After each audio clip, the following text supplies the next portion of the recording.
IPL লোগোতে যে ব্যাটারের shot দেখা যায় সেটি নিয়ে রহস্যের যেন শেষ নেই।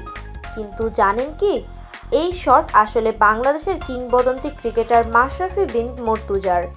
হতে পারে শুনে অবাক লাগছে, কিন্তু বাস্তবতা আরও চমকপ্রদ। লোগোর শটের ব্যাটিং স্ট্যান্ড, শরীরের ঝুঁকির ধরন, ব্যাটের কৌণিক অবস্থান, এ সব কিছুই মিলে যায় মাশরাফির এক অদ্ভুত স্ট্রোকের সঙ্গে, যা তিনি অতীতে খেলেছেন। ২০০৮ সালে যখন আইপিএল শুরু হয়, মাশরাফি তখনই আন্তর্জাতিক ক্রিকেটে সুপরিচিত।